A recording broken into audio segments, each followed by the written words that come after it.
Hello guys, it's Forbidden Siren and welcome to the first episode of Darkest Dungeon. I've been wanting to play this game for so long with you guys. I've already played it for once. It's a really good game.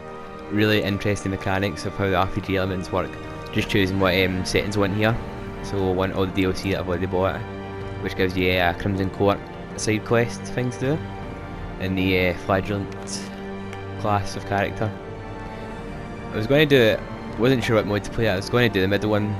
The Radiant, I think I played through, no, maybe I played it through my first one, but I decided to go for the medium one because I want it to be hard but not too hard, so you can enjoy it along with me. I was reading just what they actually do, and I decided that the blood one is way too hard, so I just chose Darkest. I'm just going to let the cutscene play so you guys know what the actual story is. Really interesting art animation as well for it. You will arrive along the old road. It winds with a troubling serpent-like suggestion through the corrupted countryside, leading only, I fear, to ever more tenebrous places. There is a sickness in the ancient pitted cobbles of the old road, and on its writhing path you will face viciousness, violence, and perhaps other damnably transcendent terrors.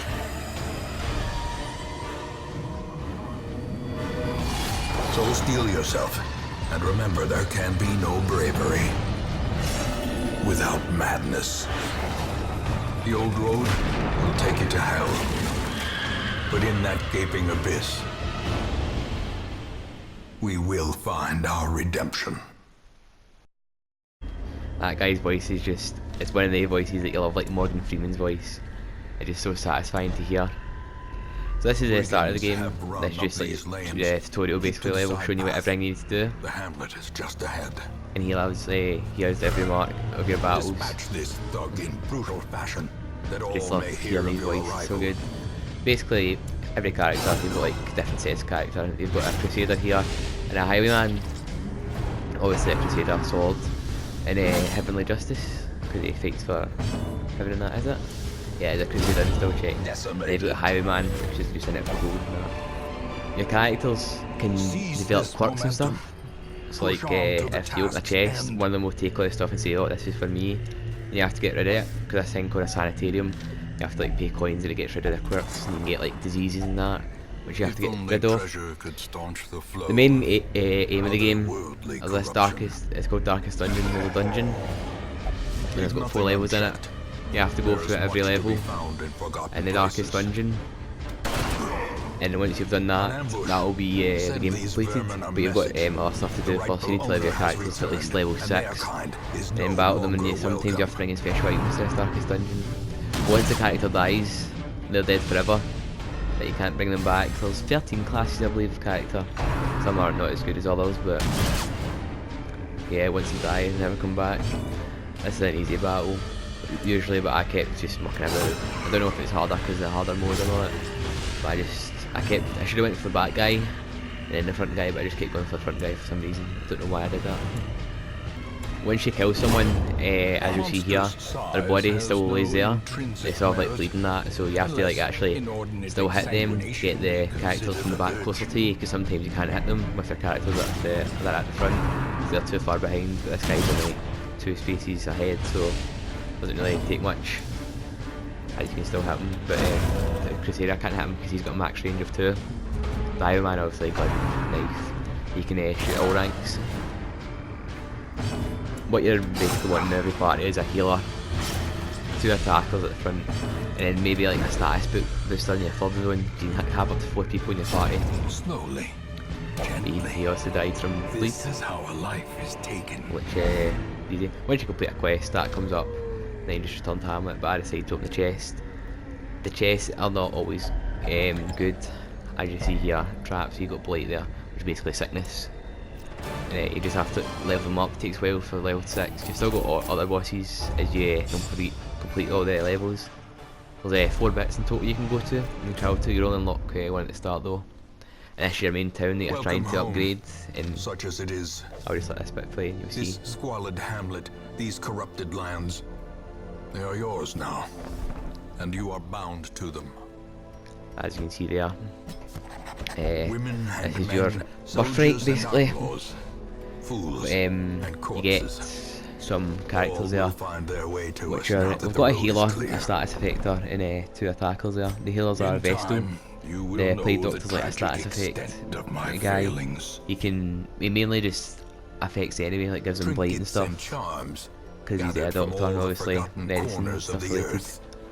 I'll go through more of the characters in depth, but what you want to do is you've not unlocked the Most will end up here, blacksmith or covered the in armor poisoned smith. earth, Is that the same one? awaiting merciful Blacksmith, oblivion. armor smith, yeah.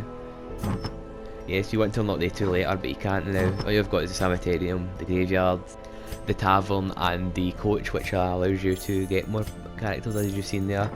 Basically, you keep going on adventures. You get the things down the bottom left. You see beside the coins, they're relics for your town to upgrade. So, like, once you find them, you need like certain warrants. As you can see, the paper bit there, the pictures or the head, which and obviously the bit at the right, that's when you get most of. I think that's the shields or heirlooms. As you can see now, all unlocks the runes. So like you equip your 4 characters, then you go into it. So I think I've explained it well enough for you to follow along. We'll just jump into the next mission here. Also, I forgot to say, before you start a mission, you get to visit a shop. It gives you supplies like food and food's basically heals you bits of the lot, and shovels and that, so you can dig away traps and stuff that hang in your way that would give you damage. Also, when you enter a room, there's a chance the enemies might be surprised, but there's also a chance you might be surprised in random encounters. If you don't, sometimes it scans the map for you. There's oh, there's enemies in here, and sometimes it doesn't, and you can just spring upon you and then like your party gets reshuffled like before, because like say if I clean up the back, Vesco front, just switch around all that. And once the enemies defeat it, obviously you get something for it. I always check the things about mostly because it's mostly good stuff. Something that could be bad. Now the interesting part's coming up is your players can actually get the wee meter below their health. You can see this guy's, it goes up fully, and when it goes fully, they either go they get afflicted like that, which is hopelessness, which means he won't fight as well. Sometimes you can actually get a chance for them to go through it, and they'll become like righteous and stuff, and it'll boost their attack and boost their allies. Most of the times you get afflicted. The only way you can stop it is if you get healed. As you can see here, you get +4, which helps the character not get afflicted as fast. The only way to treat it is to like see what they like. So the plague doctor, he likes drinking, so you take him to the tavern, let him drink for a while, and he won't be in your party for a while. And the crusader, he likes praying, and so is the vestal. So you just need to find what they like.